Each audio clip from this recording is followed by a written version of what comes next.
Shalom, shalom, boa tarde. Estamos no dia 14 de Tammuz do ano 5.786, a 5.785, a contar da criação. É o dia 10 de julho de 2025, pelo calendário civil da Era Comum. É a tarde com a Torá trazendo a Parashá da semana. Nós estamos na semana da Parashá Balak, né?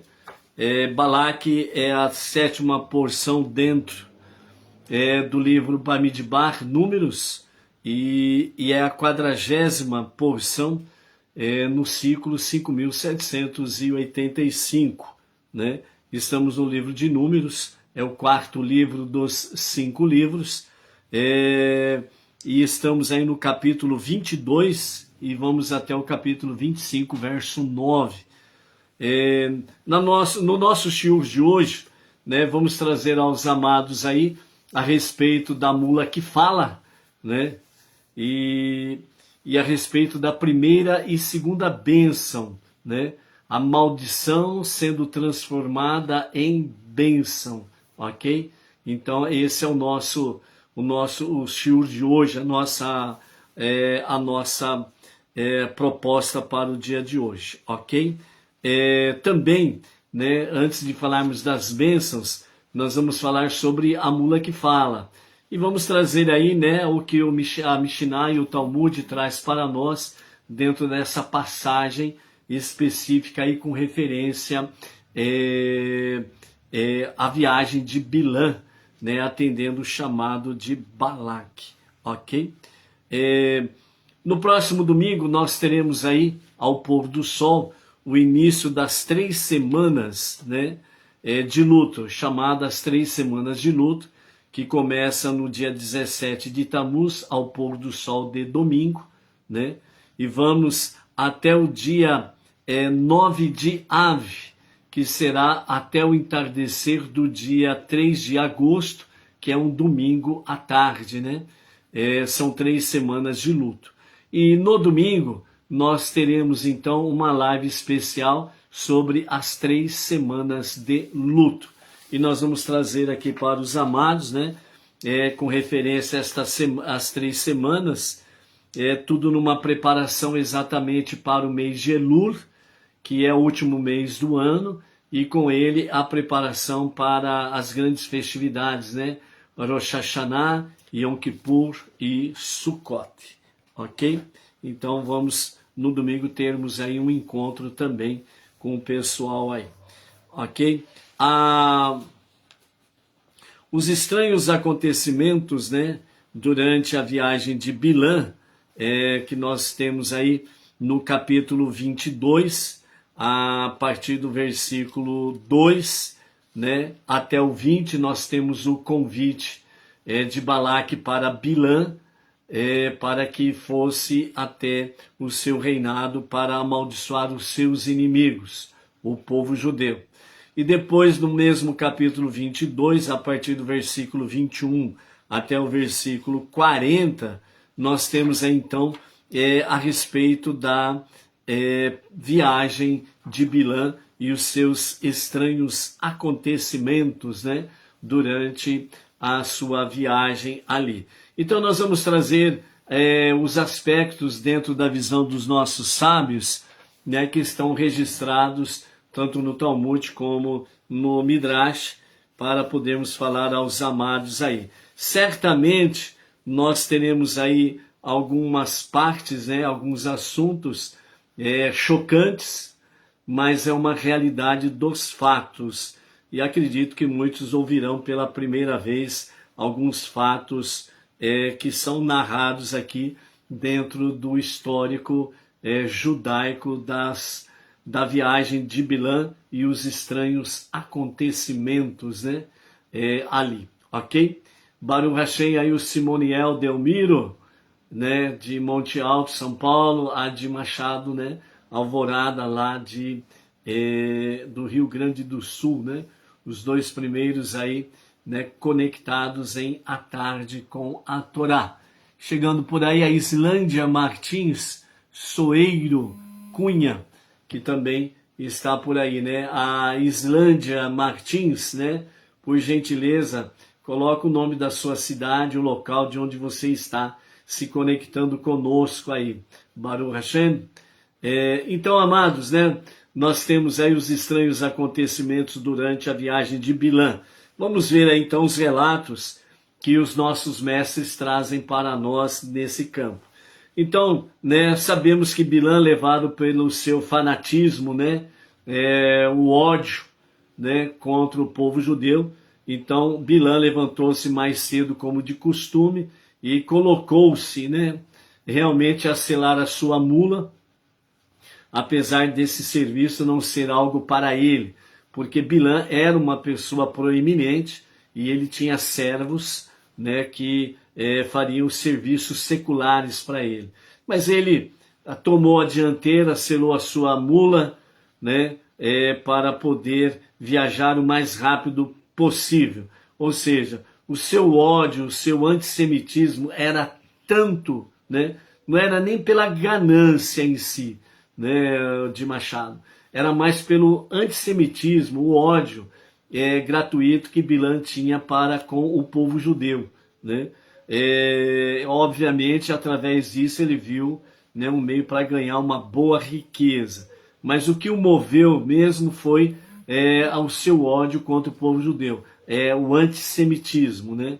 Então Deus disse para Bilã: perverso, você pensa que sua devoção à sua missão ganhará superioridade para as forças das suas impurezas?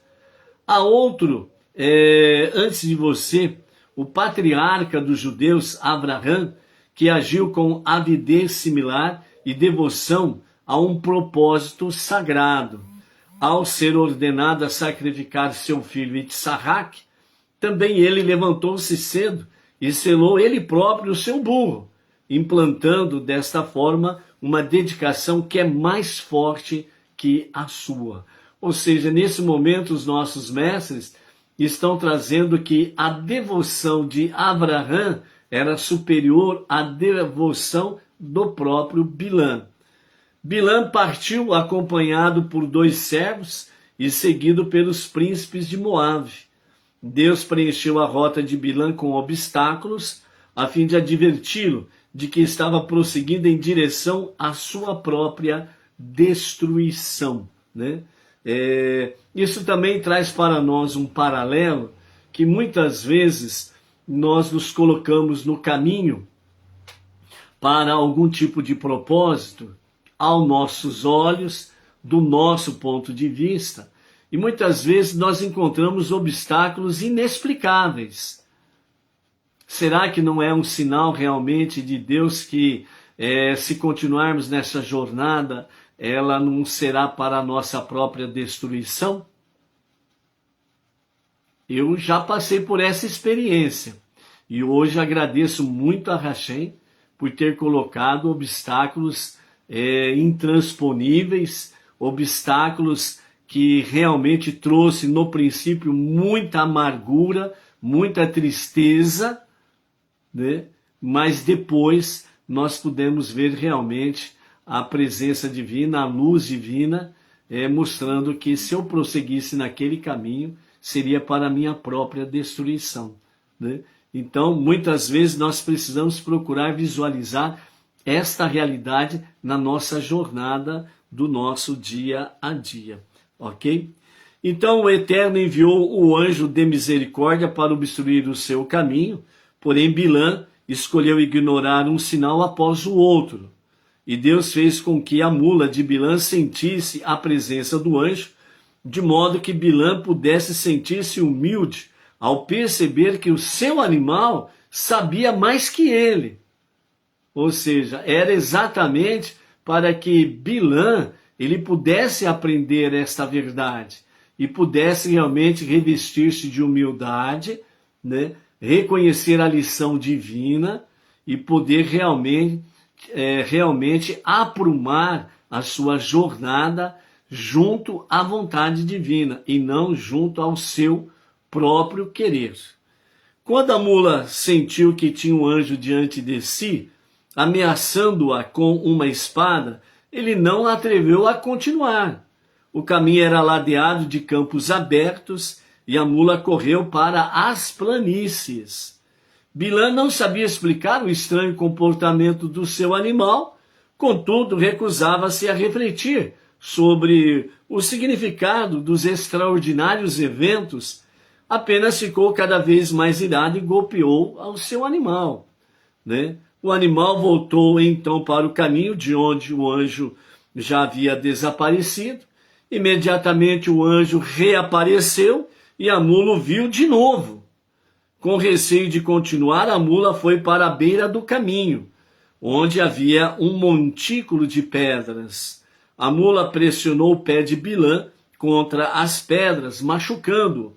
Desde então, Bilã passou a mancar, né? Então, Bilã passou a mancar. Ele foi, quando foi pressionado sobre as pedras, né? Realmente machucou a sua perna e ele passou a mancar. Então, a pergunta é, por que Bilã ele foi ferido? O nosso patriarca Iacov chegou a um acordo com Lavã. Nem nós, nem nossos descendentes atravessarão este lugar para prejudicar uns aos outros. Selando o acordo, erigiram um monte de pedras, conforme consta ali em Bereshit, capítulo 32, versos 44 a 54. Este era o mesmo monte de pedras no qual Bilã, descendente de Lavã, esbarrou passando por ali, com o objetivo de prejudicar os descendentes de Iacov. Ele estava violando o acordo e, como castigo, um monte de pedras feriu o seu pé. Então vejam bem, né, o acordo de Iacov, né, e Lavã, né, um monte de pedras, ninguém passará dali para cá, né, ninguém vai atravessar este monte de pedras, que é um sinal entre Iacov e Lavã, né, que ninguém passaria por aquele lugar com a finalidade de prejudicar os seus descendentes. Lavã, ele estava com medo realmente de Iacov, que pudesse no futuro, os seus descendentes pudessem vir para o lado dele, para o lado de Lavã, né, Harã, e prejudicar os seus descendentes. Então, por isso, Lavã propôs esse pacto. E Iacov aceitou. E eles fizeram esse pacto ali, conforme está no capítulo 32 de Bereshit, Gênesis. E agora Bilã, um descendente de Lavã, estava ultrapassando os limites daquele monte de pedras para fazer mal ao povo judeu. Então, nessa segunda visão da mula, né, com o anjo, fez com que a mula fosse para esse monte de pedras e acabasse realmente machucando o pé de Bilã e ele passou a mancar, né? Por quê? Porque ele estava violando o pacto do seu antecessor, o seu patriarca, Lavã, ok? Porém, isso não o dissuadiu de continuar a viagem. Quando a mula quis dar a volta, evitando o anjo, Bilã chicoteou-a novamente. E pela terceira vez, a mula ficou parada no meio do caminho, só que agora o caminho estava cercado por dois lados, e a mula não podia se desviar. Encolheu-se sob Bilã, negando-se a se mover. Bilã deveria ter refletido. Já possuía a mula há muitos anos, e ela nunca havia se comportado daquela forma. Deveria ter percebido que Deus o impedia de prosseguir. Ao invés disso, Bilã enfureceu-se ainda mais com a sua mula, dando uma terrível surra na mula. Por que o anjo apareceu 3 vezes? Da primeira vez que o anjo apareceu, havia campo aberto dos 2 lados do caminho. Deus estava mostrando para Bilã: se você pretende maldizer os filhos de Abraão, só pode maldizer os descendentes de Ismael, que são perversos e merecem a maldição. Mas não se atreva a amaldiçoar os filhos de Isaac, pois são tzadikim, são justos. Na segunda aparição, só podia escapar por um lado, simbolizando Se você quer maldizer os descendentes de Isaac, só pode maldizer os filhos de Esav, o perverso, mas jamais os filhos de Iacove. E na terceira vez, a terceira aparição, o asno não podia se mexer nem para a direita e nem para a esquerda. O caminho era fechado, não tinha como se desviar. E estava mostrando a Bilã: se você quer maldizer os descendentes de Iacove, o caminho está bloqueado de ambos os lados. É impossível. Os 12 filhos de Iacove são de Sadiquim, justos, e seus descendentes são santos. Deus realizaria agora um milagre cujo potencial ele estabelecera durante os 6 dias da criação: fazer a mula conversar com Bilã em linguagem humana. Por que essa comparação que os mestres trazem com os dias da criação, os 6 dias da criação? Porque Deus ele criou todas as coisas, mas, entre aspas, somente no 6º dia que ele criou, entre aspas, o animal falante, o homem, o ser humano. Deus realizaria agora um milagre cujo potencial ele estabelecera durante 6 dias da criação: fazer a mula conversar com Bilã em linguagem humana, que é o mesmo caso da serpente primordial que conversou com Rava e a levou a enganar o seu marido. Este milagre tinha um objetivo: incutir em Bilã a impressão de que a fala é um dom de Deus. Esta colocação que os nossos mestres colocam, a fala é um dom de Deus, é algo que jamais poderia fugir ao nosso intelecto. Jamais poderia fugir ao nosso intelecto. Por quê? Porque a partir do momento que nós temos convicção de que a fala é um dom de Deus, nós sempre vamos pensar 1000 vezes antes de falar qualquer coisa. Entendeu? Por quê? Porque a fala é um dom de Deus. Também, exatamente como Hashem pode investir uma besta muda com o poder da fala, assim ele impediria Bilã de fazer quaisquer declarações não favoráveis contra o povo judeu. A mula reclamou a Bilã: o que fiz a você para merecer apanhar 3 vezes? Bilã deve ter ficado assombrado e aterrorizado ao mesmo tempo ao ver a sua mula falar com ele. Todavia, ele estava tão obcecado em atingir o seu perverso objetivo que estava insensível sequer às mais bizarras ocorrências. Ou seja, esta insensibilidade de Bilã de poder ver os acontecimentos diante dos seus olhos e não conseguir fazer o mínimo de reflexão que realmente Deus estava por detrás de tudo aquilo, é algo para refletirmos. Por quê? Qual era o motivo, o que estava motivando Bilã a atender realmente o chamado de Balaque?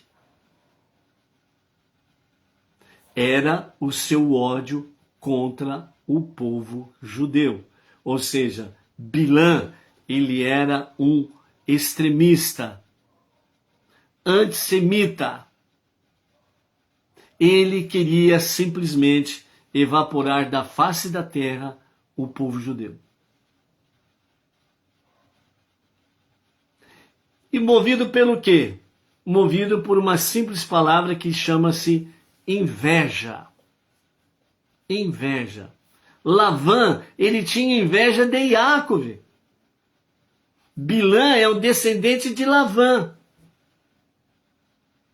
Lavã de Aharam, né? Onde Iacove, ele casou-se com Leia e Rachel, certo? Bilã vem da descendência de Lavã.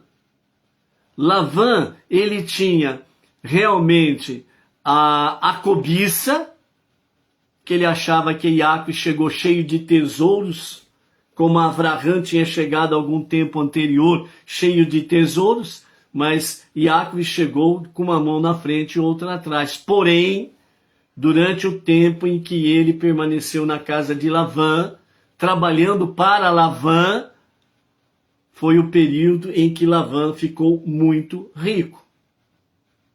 Tudo dava certo para ele. Então Lavã, ele tinha inveja que Jacove, ele achou graça aos olhos de Hashem, aos olhos de Deus. E Deus abençoava tudo o que Jacove fazia. E isso fazia com que também Bilã, aliás, Lavã, fosse abençoado e prosperasse. Então a inveja de Lavã, ela também veio e contaminou Bilã. E Bilã, movido por esta inveja, ele acabou acarretando sobre si um ódio gratuito contra o povo judeu.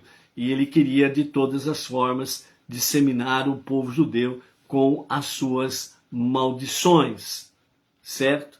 Então, nesse sentido, o que nós precisamos estar atentos é que a fala é um dom de Deus. Se aplicarmos corretamente esse dom de Deus que Ele nos deu, tudo o que falarmos será realmente próspero no campo espiritual, físico, financeiro e material.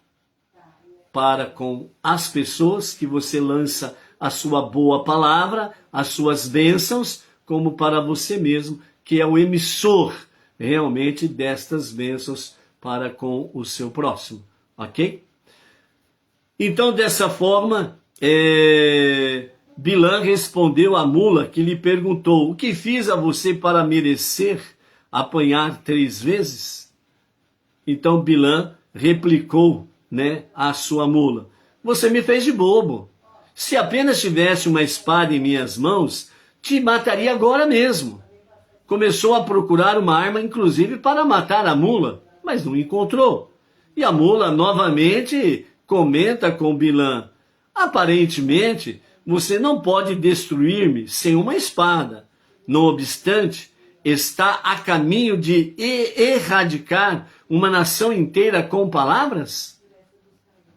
Os príncipes de Moabe, cavalgando com Bilã, ficaram sem palavras, jamais testemunharam algo tão extraordinário quanto uma conversa entre o ser humano e um animal. Além disso, as palavras da mula faziam sentido. Ou seja, os príncipes de Balaque compreenderam a fala da mula, que realmente alguma coisa sobrenatural estava acontecendo. E Bilã, movido pelo seu ódio, ele tornou-se insensível aos sinais, Então, por isso, nós precisamos tomar muito cuidado com os sinais. Se nós tivermos uma percepção espiritual, aquilo que Deus vai nos mostrando diante de nós, Ele vai também nos dando a sabedoria devida, se permanecermos em humildade, na dependência para com Ele, Ele vai nos dar a sabedoria devida para discernirmos essa situação que está diante de nós, seja ela qual for, seja no âmbito pessoal, no âmbito familiar, no âmbito profissional, no âmbito dos negócios, no âmbito financeiro, no âmbito material, etc, e etc, e etc. E você seguindo a orientação divina, você só vai se dar bem. Por quê? Porque Ele fará, o Eterno fará prosperar o teu caminhar em todos os sentidos. Ok? Então os príncipes de Moabe, comentando entre si, eles disseram: é verdade, vejam, este homem proclama que pode destruir um povo inteiro apenas com palavras. E agora está procurando freneticamente uma espada para matar a sua mula. Por que ele não usa a sua palavra para matar a sua mula, já que ele diz que vai exterminar um povo inteiro com o poder da sua palavra? Está entendendo? O que realmente a insensibilidade espiritual faz com a pessoa é uma lavagem cerebral. Por isso que você vê por aí afora vai, né? Sem sombra de dúvidas, você vê por aí a massa de manobra que existe. É uma lavagem cerebral que as pessoas estão tão insensíveis à verdade que por mais que se fale a verdade diante delas, elas não conseguem compreender o que é verdade. Entendeu? Não conseguem compreender. Você pode mostrar a pedra e falar, é pedra. Eles não vão entender por quê? Porque a sua ideologia diz que aquela pedra é um pedaço de madeira. E eles creem cegamente. Ou vice-versa, e outras coisas mais por aí afora vai. Entendeu? Não conseguem enxergar a verdade. Então, dessa forma, né, essa ridicularização foi um golpe devastador para o orgulho de Bilã, diante dos príncipes de Balaque. Por que você está montando uma mula que não lhe obedece? Disseram os príncipes. Então, né, Bilã, tentando se justificar, apenas disse, ela não me pertence, tomei-a emprestada. Mas a mula estava falando. Se ela estava falando, ela estava ouvindo. E a mula replica dizendo, não é verdade, sou sua mula. Né? Bilã então disse, contudo, ela não está acostumada a transportar pessoas, ela está acostumada a apenas transportar cargas. A mula, que ainda estava falando, replicou dizendo, não é verdade, estou acostumado a que me monte e não a levar cargas. Desconversou Bilã então, talvez eu a usei uma vez, né? A mula estava falando, corrigiu-a, o Bilã. Você sempre montava em mim durante o dia. E agora vem, acho que para a maioria, uma novidade. E à noite, você usava-me para seus baixos propósitos. Alguma vez já agi de maneira similar desde que me conhece? Ou seja, ele usava a mula ainda para as suas paixões infames, grotescas e nojentas. A mula deu com a língua nos dentes. Você já ouviu esse ditado popular? A mula que deu com a língua nos dentes? Tá aqui, ó. É isso daqui, é por causa disso daqui. Pronto, lá já vai ele dar com a língua nos dentes. É por causa da mula de Bilã. A mula de Bilã acabou simplesmente dedurando Bilã, que ele ainda usava a mula para as suas paixões desenfreadas. Entendeu? Então, Bilã envergonhado, né? Ele começou a desconversar. Não, eu não agi assim de forma alguma, né? Então ele acabou desconversando. Somente depois é que Deus abriu os olhos de Bilã, que de repente notou o anjo à sua frente brandindo a espada. Ou seja, depois dessa conversa com a mula e os testemunhos dos príncipes de Balaque, né? Então Deus abriu-lhe os olhos, ele viu o anjo. Então Bilã compreendeu que fora ameaçado de morte. Ajoelhou-se e prostrou-se ao solo em sinal de reverência a Deus. O anjo censurou. Por que bateu na mula 3 vezes? Se ela não tivesse se desviado de mim cada vez, eu teria te matado. No entanto, não fui enviado para cá para defender sua mula. Vim para avisar você a não prosseguir com seus planos perversos. A nação que você procura exterminar é tão amada pelo Todo-Poderoso que ele ordenou a todos os seus varões que viessem visitá-lo 3 vezes por ano no templo sagrado para as grandes festas. Ou seja, né, as grandes festividades, né, Pêssar, Shavuot e Sukkot, né? Então, por isso também né, dessa forma 3 vezes ao ano, né, o povo amado de Hashem, né, tem esse encontro precioso, né, enquanto o templo estava em pé, e retornará nos dias de Mashiach esses 3 encontros preciosos durante o ano. Então, dessa forma, temendo pela sua vida, Bilã tornou-se submisso e fingiu remorso. Confessou impetuosamente: pequei. Ele estava esperando que o anjo poupasse a sua vida. Deveria ter percebido, disse Bilã, pelos acontecimentos extraordinários, que Deus estava tentando impedir-me de seguir meu curso. Agora, se você desaprova que eu continue viajando, voltarei. As palavras que ele disse, se você desaprovar, que Bilã dirigiu ao anjo, eram insolentes, implicavam: Deus permitiu-me partir, e agora ele envia um anjo para relembrar suas palavras. Se ele, o Eterno, quer que eu volte, ele mesmo deveria ter me dito. Também no passado, Deus foi inconsistente. Primeiro, ele ordenou a Abraão que oferecesse seu filho em sacrifício. Depois ele ordenou que um anjo contradissesse a sua palavra. Bilã, ele era astuto. Intencionalmente ele disse: pequei. Sabia que se alguém confessa seu pecado, o anjo não tem poder de tocá-lo. Vejam que Bilã não era nada burro, ok? Ele era inteligente e astuto. Então, quando se diz pequei, é uma confissão. O anjo não pode tocar naquele que confessa. Em seu coração, porém, continuava mesmo perverso de antes, seccioso por maldizer aos judeus. Por isso, Deus permitiu que ele continuasse na vereda do mal que ele próprio escolhera. Ou seja, mais uma vez, nós estamos vendo que Deus respeita a livre escolha de cada um. Ok? Então, você poderia até ter pensado agora de pouco, mas Deus poderia impedir que ele continuasse. Não. Deus deu sinais para que ele pudesse se aperceber dos sinais e realmente se inteirar da vontade divina.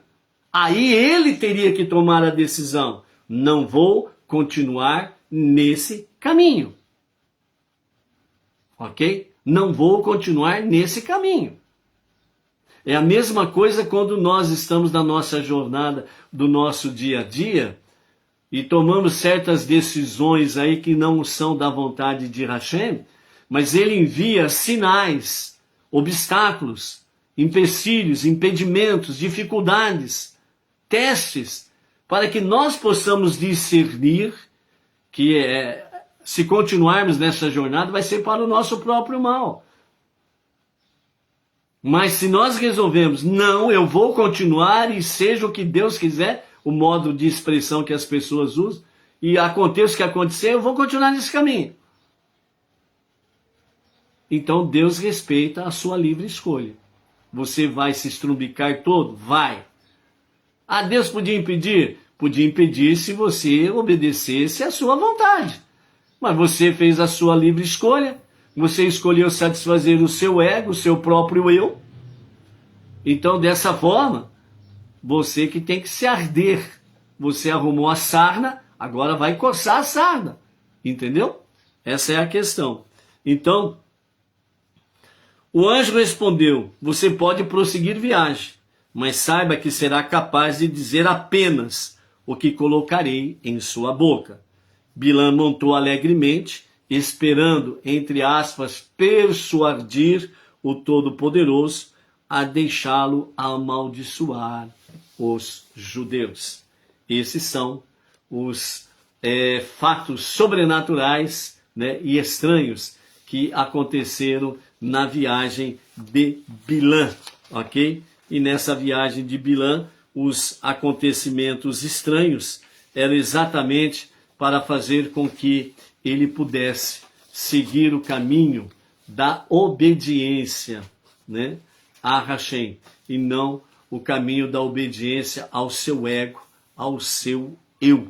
E aí, toda escolha que fazemos, né, baseado no nosso ego, geralmente 99,999% damos com burros na água, né? Já se conhece essa expressão aí, ok? Vamos então para a primeira bênção, né? Bilã achou que poderia amaldiçoar, né? Achou que ele já tinha levado Deus no gogó, né? No bico, né? Então ele teria carta branca para amaldiçoar o povo judeu. Então a primeira maldição ela está no capítulo 22, verso 41 e vai até o capítulo 23, verso 12, né? A origem e o destino do povo judeu, né? O povo judeu singular são únicas. Quando as bênçãos começam a sair de sua boca, Bilã elevou sua voz o mais alto que pôde. Esperava evocar a inveja e a hostilidade das nações gentias ao escutarem os louvores ao povo judeu. Essa é uma das grandes verdades com referência às nações para com o povo judeu. A inveja. Por que as nações odeiam o povo judeu? Por causa da inveja.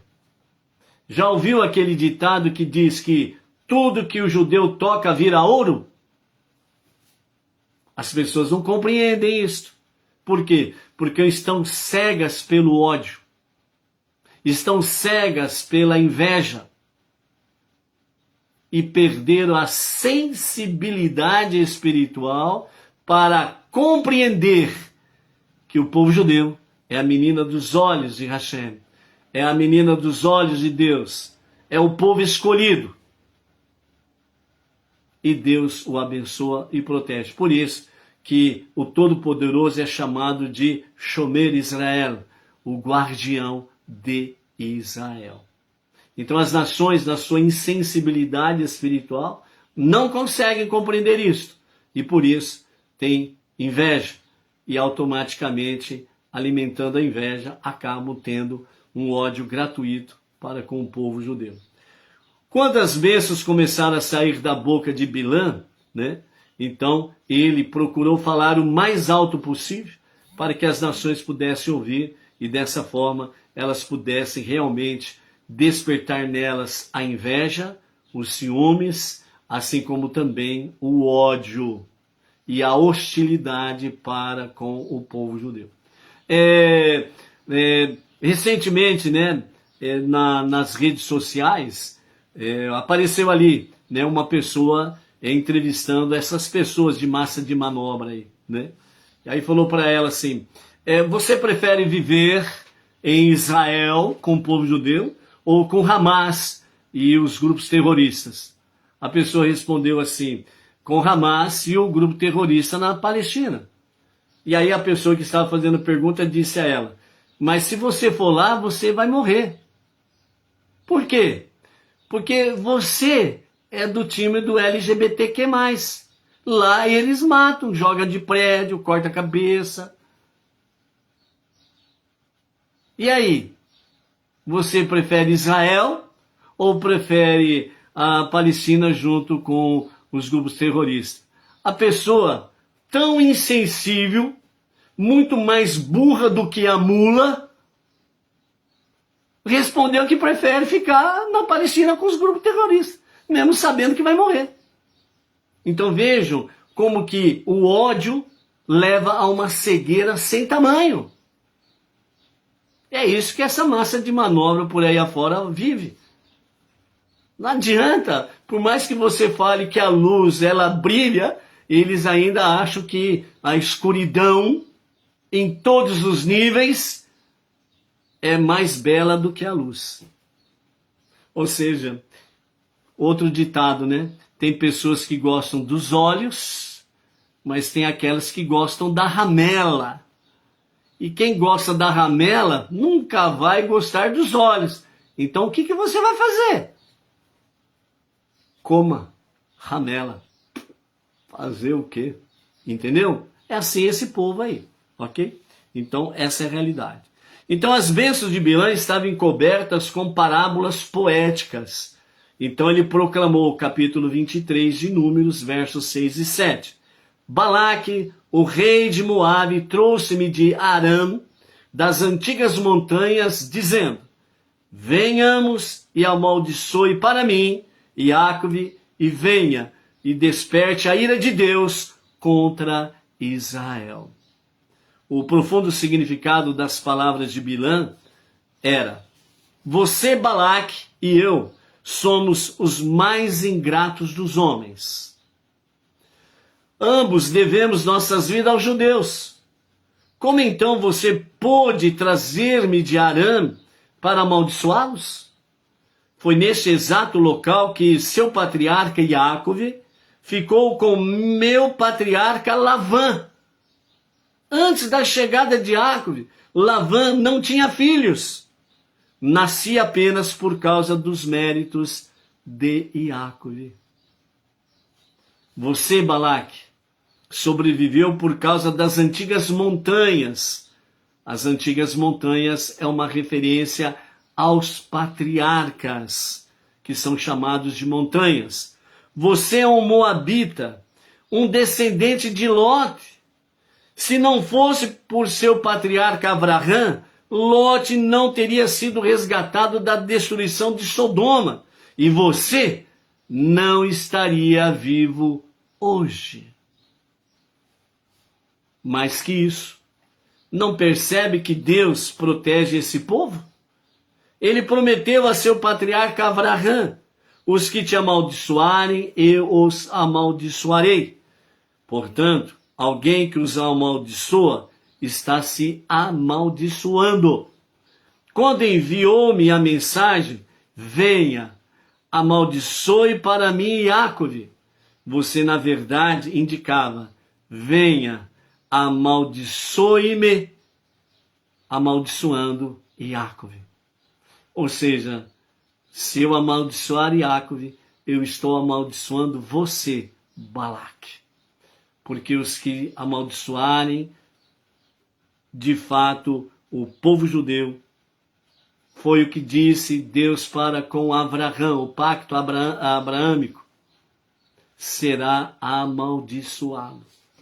Como posso, capítulo 23, verso 8, como posso, disse Bilã, amaldiçoar, enquanto Deus não amaldiçoa, mas ao contrário, ele os abençoa? E como posso despertar a ira divina contra eles, se Deus não está irado contra eles? Parece que Deus abençoa os judeus, mesmo quando merecem uma maldição. Assim, de que vale minha tentativa de amaldiçoar os judeus, se Deus não deseja que eles sejam amaldiçoados? Procure compreender Balaque. Mas Balaque, ele estava agindo por medo, mas Bilã estava agindo por ódio. Existe uma grande diferença. Por isso que Bilã é um grande antissemita e Balaque é um inimigo gratuito por uma simples questão de medo. Das afirmações de Bilã, podemos discernir seus pensamentos. Em seu coração, ele implorava a Deus que o deixasse pronunciar uma maldição, apenas uma maldição. Deus, no entanto, frustrou as suas intenções, e assim ele proclamou que ninguém poderia amaldiçoar essa nação. Ou seja, todas as pessoas, todas as nações que levantam maldições contra o povo judeu, na realidade, não pega. Mas aqueles que amaldiçoam o povo judeu estão amaldiçoando a si mesmo, porque as suas maldições não contaminam o povo judeu. Bilã decidiu então encontrar culpa e defeito nos patriarcas, para que o mal recaia sobre os judeus por causa deles. Por que foi esta a sua primeira maldição? 2 pessoas entraram na floresta para derrubarem uma árvore. O mais tolo começou a podar um galho após o outro. Um trabalho bastante tedioso. O mais esperto raciocinou: Se pudermos encontrar as raízes desta árvore e fizermos um esforço supremo para cortá-la, conseguiremos também podar todos os seus galhos. Ou seja, lembra daquele ditado que o mal corta-se pela raiz? Então essa é a questão aqui, que essa parábola está dizendo, certo? Se encontrarmos a raiz da árvore, nós cortamos a raiz da árvore, a árvore, pum, automaticamente serão desgalhadas os seus troncos, os seus galhos e companhia limitada. Assim Bilã, o perverso, pensou, em vez de amaldiçoar cada tribo separadamente, erradicarei as raízes, ou seja, os patriarcas. Se encontrar uma impureza na origem deste povo, eu a amaldiçoarei, e dessa forma prejudicarei o povo inteiro. Em seguida, Bilã concentrou seus pensamentos em nossos patriarcas, com a da intenção de encontrar neles alguma falha, algum defeito ou alguma coisa nesse sentido. Mas ao contrário, uma bênção brotou de seus lábios, pois a origem dos judeus era pura. Do topo das rochas eu o vejo, e das colinas eu o contemplo. Vejo os judeus descendentes dos patriarcas sagrados, chamados de rochas, e das sagradas matriarcas, chamadas de colinas. Como as rochas no mundo físico, os patriarcas são a fundação espiritual do mundo, não somente do povo judeu, mas do mundo, das nações. Desde a origem, esse povo é santo, suas almas anseiam por santidade. Por isso, nunca se assimilarão totalmente, como os não-judeus, mesmo se ficarem associados temporariamente. Ou seja, essa comparação que os mestres estão trazendo aqui, que o povo judeu não se assimilarão totalmente como os não-judeus. Ou seja, entre as nações, né, há uma mistura de casamento que não tem tamanho. Uma mistura de casamentos, né? Para simplificar, seria, né, casamentos de gente do sul casa com gente do norte, quem está no leste casa com gente que está no oeste, quem está no centro vai para o centro-oeste, para o nordeste, e assim sucessivamente. Então há uma mistura de povos, né? Não preservam as suas raízes, entendeu? Então o povo judeu não. O povo judeu preserva as suas raízes. Obviamente, para aqueles não religiosos que se misturam com outros povos, né? Tem casos assim, sim, tem. Mas a essência do povo judeu não foi mudada. A raiz não foi cortada, ok? Então, eles guardam e cuidam cuidadosamente de sua origem. Eis que o povo viverá na solidão, disse Bilã, e não será contado entre as nações. É o que está acontecendo, né, desde os dias de Moisés até aqui, né, o povo judeu sempre no isolamento entre as nações. O povo judeu não se casará com não-judeus, tampouco adotarão as crenças e as culturas dos não-judeus à sua volta. Recusam-se a profanar o Shabat, abolir a Brit Milá, que é a circuncisão, ou de adorar as divindades dos não-judeus. Então, disse Bilã, quem pode contar o pó de Yaakov? Quem pode contar o número de mitzvot que um judeu realiza desde a hora em que nasce até a hora em que retorna ao pó? Já está circunciso na tenra idade de 8 dias. Se for um primogênito, é redimido por um Kohen, quando atinge a idade de 30 dias. Aos 3 anos, seus pais começam a educá-lo em Torá e mitzvot. E aos 13 anos, toma sobre si a responsabilidade de todos os mandamentos. Um judeu nunca se senta para uma refeição sem a bênção de Hamotzi. E após a refeição, novamente, ele recita as bênçãos de agradecimento. Quem pode amaldiçoar uma nação cujos membros dedicam suas vidas a cumprir os mandamentos de Deus? Aqui fica um segredo para nós. Beneinor. Ou seja, quem pode amaldiçoar um Beneinor se ele está cumprindo as 7 leis de Noar? Quem pode contar o número de mitzvot, mandamentos, preceitos que um judeu realiza, mesmo com materiais inferiores como a terra e o pó? Quando o judeu ara, observa a proibição de não arar com um boi e um burro juntos. E quando semeia, não semeará teu campo com 2 espécies de sementes. Ele utiliza cinzas para a mitzvah da vaca vermelha e pó para as águas de Sotá. Quem pode amaldiçoar uma nação que cumpre até mesmo as mais pequenas das mitzvot de Deus? Quem pode contar as pequenas crianças judias que Deus predisse multiplicar-se-ão como o pó da terra? Todas as contagens no deserto excluíam os varões com menos de 20 anos de idade. Através da bênção de Bilã, podemos discernir a maldição que elaborara em seu coração. Ele desejava diminuir o número de judeus e o número da 4ª parte de Israel. Quem pode contar a população de mesmo uma das 4 divisões de estandartes dos judeus? De acordo com outra interpretação, Bilã disse: Deus conta a semente dos judeus, esperando que nasça um tzadik. Essa esperança que nasça um tzadik é a revelação de Mashiach. Quando Bilã pronunciou essas palavras proféticas, comentou intempestivamente: como pode Deus, que é santo, e seus anjos, que são santos, mesmo olhar para tais assuntos?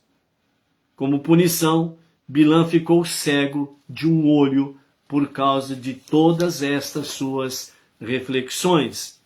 Que eu morra a morte dos justos e que meu fim seja como o deles. Ao perceber que, em vez de amaldiçoar os judeus, estava involuntariamente abençoando-os repentinamente, Bilã decidiu que seria melhor morrer a continuar sofrendo tal agonia. Ou seja, Bilã preferia morrer do que abençoar o povo judeu. Ou seja, essa turma da lacrosfera, né, que vive aí falando mal de Israel, mal do povo judeu, por mais que você fale verdades para elas, elas a si mesmo preferem morrer do que se associar ao povo judeu, como foi o caso da entrevista que falamos poucos instantes atrás. Ok?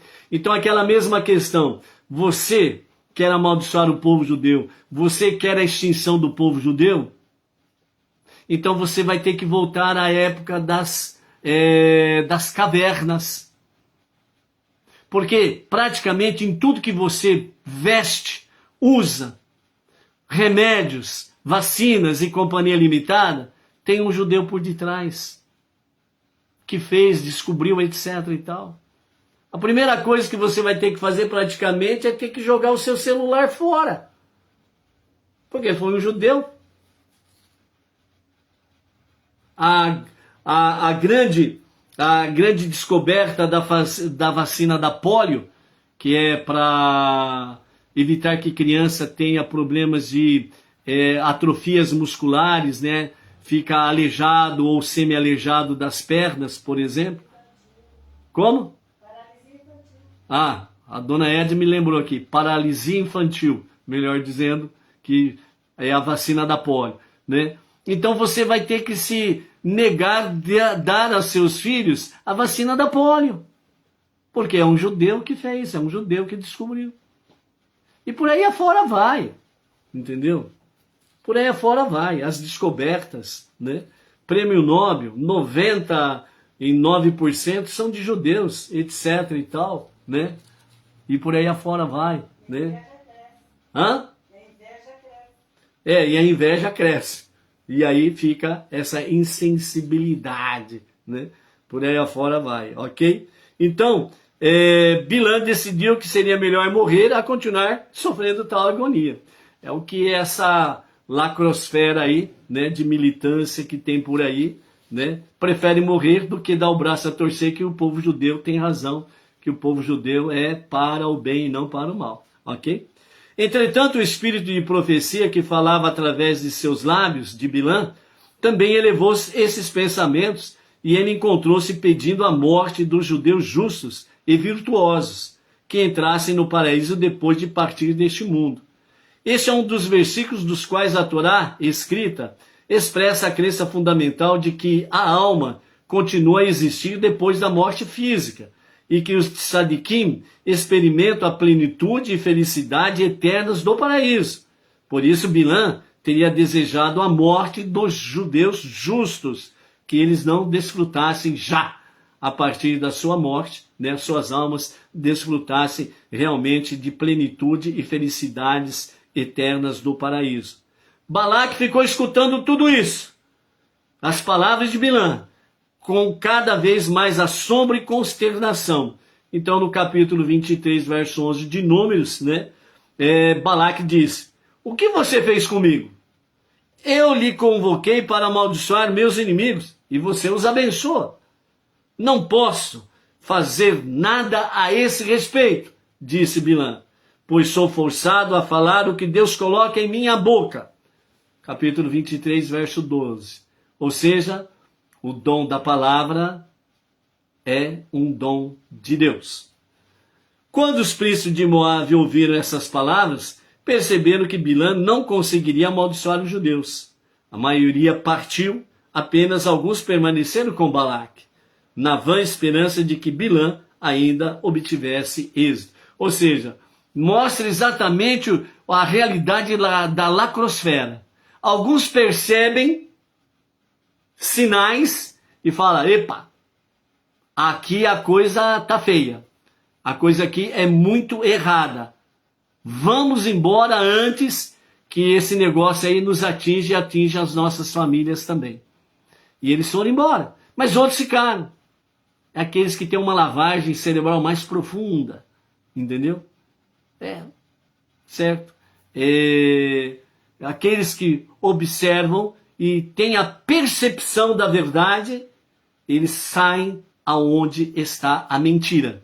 Quem ainda não tem essa percepção, continua sendo enganado pelas mentiras, ok? Então Balaque disse a Bilã: deixe-me levá-lo a outra colina, onde estou tendo a visão, através de meus poderes mágicos, que os judeus um dia sofrerão uma trágica perda. Talvez essa calamidade seja resultado de minha maldição. Balaque levou Bilã à montanha sobre a qual Moshe estava destinado a falecer. Medite sobre os perversos do povo, aconselhou Balaque a Bilã, e não sobre os tzadikim, os justos. Talvez você consiga prejudicá-los. Capítulo 23, verso 13. Né? Bilã instruiu Balaque a erguer novamente 7 altares e a sacrificar um touro e um carneiro sobre cada um. Né?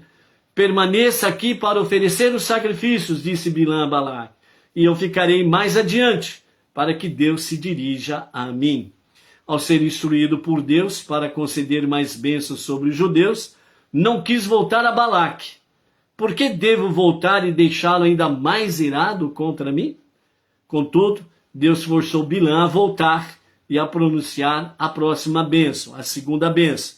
E ao ver Bilã se aproximando, Balaque perguntou-lhe cinicamente: o que Deus, a quem você é obviamente subserviente, lhe disse para profetizar? Por conseguinte, Bilã começou seu discurso censurando Balaque com as palavras desrespeitosas. Capítulo 23, do verso 13 a 26, é onde nós temos aí a segunda bênção de Bilã, né? A grandeza do povo judeu os protege contra maldições, né? Então, nós teremos aí essa segunda parte, né, da segunda bênção, né, que nós vamos trazer para os amados no próximo shiur, ok? Para não ficarmos longos na nossa shiur. Então é isso daí, amados, com a graça de Hashem, né? Não esqueçamos, a palavra, a fala é um dom de Deus. Amanhã, sexta-feira, dia 11, o momento de acendimento das luzes especiais do Shabat será às 17 horas e 16 minutos. E a partir das 20 horas e 15 minutos, estaremos transmitindo diretamente da Sinagoga Benei Noa Regional Bauru, da cidade Sem Limites para o Brasil e as Nações, a celebração do sagrado dia do Shabat. Shalom, shalom, até lá.